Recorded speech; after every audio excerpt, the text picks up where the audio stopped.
You turned my backyard into a fishbowl."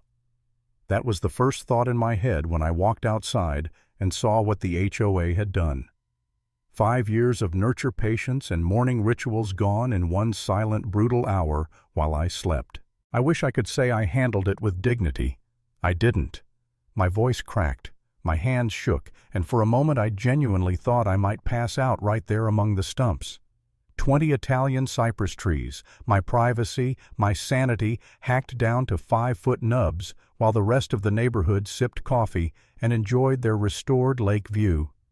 And the HOA president, Sloan Hargrove, left me a cheerful little note like she'd just dropped off homemade cookies. "Compliance action completed. Thank you for your cooperation. My cooperation. Lady, you committed landscaping murder in the middle of the night. But here's the thing about me, if you corner me, if you strip away the one thing that keeps me sane, I don't break.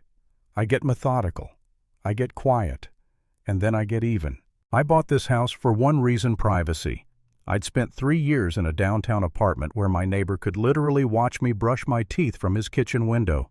I swore the next place I lived I'd be invisible, unless I chose otherwise.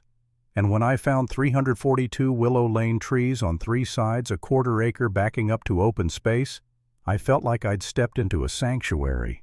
I could breathe. The cypresses came next. 20 tiny saplings in black pots delivered on a Saturday, planted by me and my dad under the California sun. He joked that I was antisocial. Maybe I was. Maybe that was the point. Those trees became my ritual, my coffee, my meditation, my reset button before diving into hours of technical writing. By year 4, they were 12 feet tall, dense as a wall. By year 5, they were perfect. And then came the HOA, or rather the part of the HOA that wore pearl earrings on Zoom calls and treated bylaws like scripture. I tolerated Sloan the way most people tolerate HOA presidents, with silent resignation and a muted microphone. She ran every meeting like she was auditioning for Supreme Court. "We maintain standards here," she'd say. "Our neighborhood is a showcase." I'd roll my eyes and go back to whatever documentation I was writing. The warning should have been obvious during the April meeting. She'd clicked through a PowerPoint titled Landscape Beautification Initiative, showing sad little before and after slides of people's yards. "Sightlines are being obstructed," she said. "Lake views should be preserved." But my trees were fully on my property, bothering absolutely no one. Or so I thought. The email came at 8 p.m. The chainsaws arrived before sunrise. And when I walked outside the next morning, bare feet in the cold grass, the smell hit me before the reality did sap fresh wood destruction. My trees, my fortress, reduced to bodies laid out in piles. I called Sloan. She answered like I was bothering her during spa day. "Mr. Briggs, the board voted to enforce compliance. You received adequate notice." 12 hours, I said. "At night." "You agreed to community standards when you purchased your home," she replied, voice so smooth it made me nauseous. I hung up trembling. I paced the house. I kept looking out the window like maybe it would magically restore itself. My backyard felt naked, violated.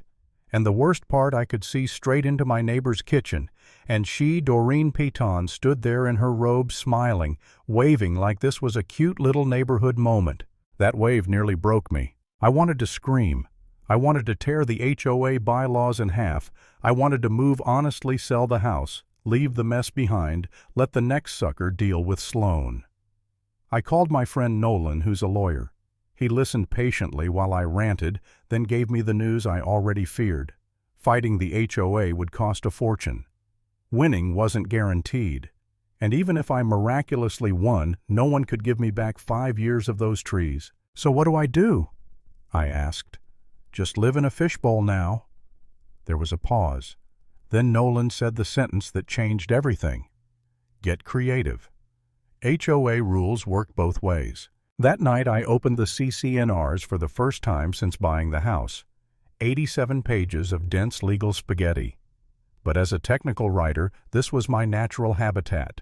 I crawled through every line, every subsection.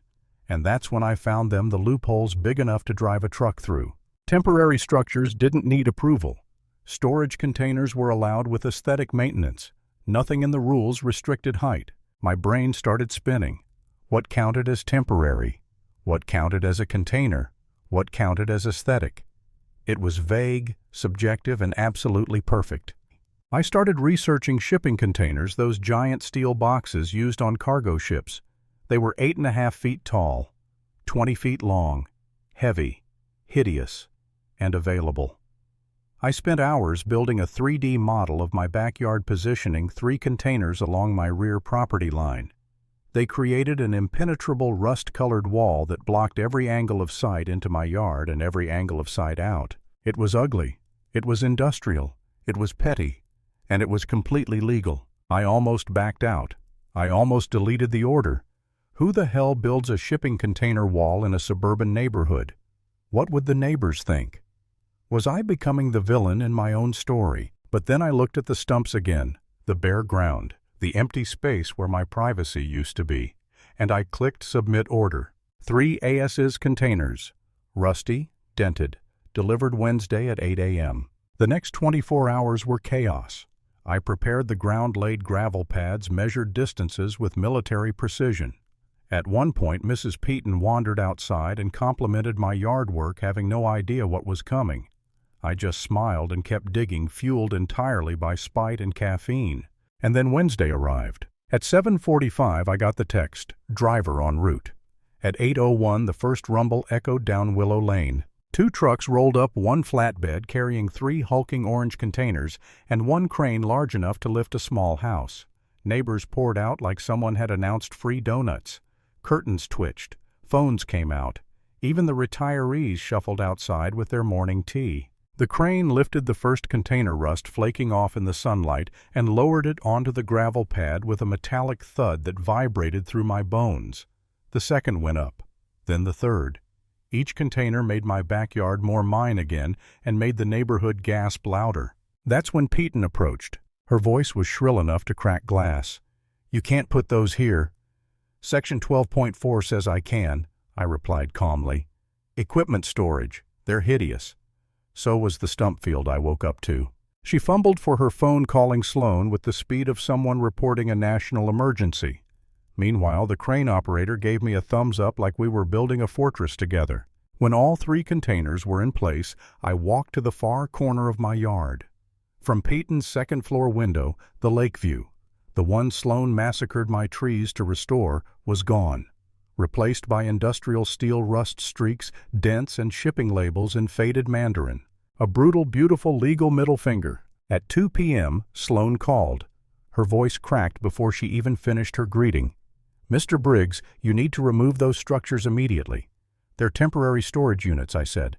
I notified the HOA by having them delivered. Publicly. They violate the spirit of community aesthetics. "Aesthetics are subjective," I said. "Legal is not." And then I dropped the bomb. "I know you're the listing agent for Peaton's house, and I know you used your HOA authority to improve her property value." Silence. Then anger. Then fear. "You have no proof," she said. "I have screenshots." That night's emergency HOA meeting felt like a courtroom drama. 47 people showed up. Sloan tried to frame me as some rogue menace. I shared my documentation, my timeline, the listing for Peaton's house with Sloan's signature all over it. The chat exploded. People connected dots in real time. Others came forward with their own stories of mysteriously convenient compliance actions. The board voted. Sloan was asked to recuse herself. An ethics investigation was launched. A second vote was called. My containers were allowed to stay pending the investigation. Sloan lost it. "This is a witch hunt," she snapped. Then she resigned on the spot, camera flickering off like a villain in a movie who rage quits the final act. And that was it. No cheering, no high fives. Just a sudden heavy quiet as everyone realized the HOA had been weaponized for one woman's profit. The ethics report came later, pages of evidence showing Sloan had manipulated 7 properties in 3 years. She lost her real estate license. She left the neighborhood.